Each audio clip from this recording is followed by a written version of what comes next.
Hi everybody, this is Bran. I'm a facial plastic surgeon based in London, UK.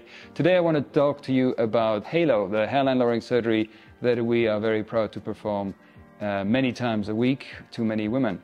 So how is it done?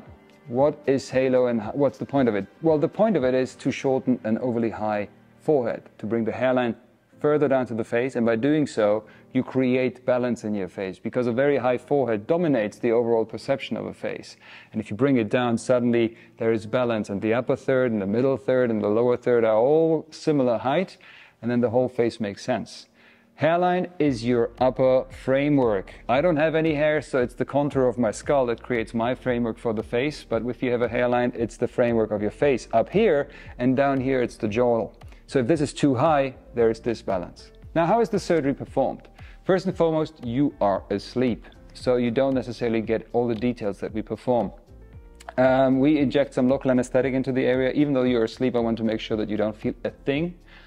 And believe it or not, but I'm really good at washing people's hair. I wash a lot of women's hair, and there is a dear friend of mine, a plastic surgeon, who calls me the German barber for that reason. But I cut hair in a different way. So once the hair is washed and everything is prepared, what I do then is I perform an incision where the existing hairline sits. Now, there are various techniques I can use to perform this incision. It's not the same incision in every case. Every incision is different, and depending on the direction of your hair growth, I can make the incision in such a way that the future hair will penetrate and grow through the scar. Or if the hair is growing backwards, I make the incision in such a way that it's barely noticeable once everything has healed. Now, the next step is a little bit gruesome, but not really, especially not for a surgeon. But what we need to do is we have to kind of release the scalp, the hair-bearing skin, from your skull, the bone. This is done in a natural gliding plane. And what I mean with that is if you take 4 fingers on each side and you start moving your scalp, you actually see that you can move the skin on top of your bone. This is a gliding plane. We do have such a plane on our scalp because we have 2 pairs of muscles to raise our eyebrows. One pair of muscle, pair being one muscle on one side and on the other, is on your forehead. This is the forehead muscle, and if you engage the forehead muscle, you can raise your eyebrows, given you didn't have too much Botox. There is another muscle on the back of our head, and this muscle equally can pull the eyebrows up. Now imagine that this muscle is pulling. You need this kind of a rope or extension to the front so it works, and this is where we have the gliding plane. And these 2 muscles, the muscle at the front of your forehead and the muscle at the back of your head, work together in order to pull everything. They are connected through a ligament that is called the Galia. And the Galia is an important structure we come to later. So there is this kind of flat ligament that connects the muscle from the back of your head with the front. And as we release everything, I'm sneaking under the scalp in order to make everything move forward. Now, once everything has been released, it depends on the laxity, how much movement everyone has, how much advancement I can perform.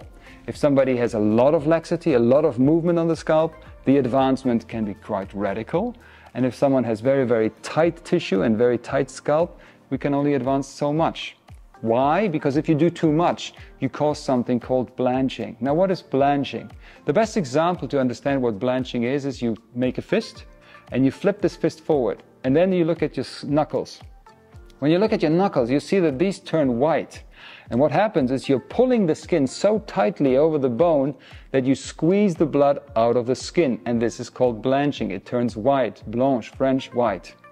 And this is exactly what happens here. If you pull too hard on the scalp, moving it forward, you squeeze the scalp so hardly forward, like stretching a rubber band, that all the blood vessels in here will be squeezed, the blood gets out. And the consequence of such a thing could be either hair loss permanently, or even worse, skin that dies. And this is what we call necrosis. And I've seen it in patients that were operated, and there was too much advancement, too much pull, and the tissue just died. This is a complication that requires revision surgery, which is very difficult.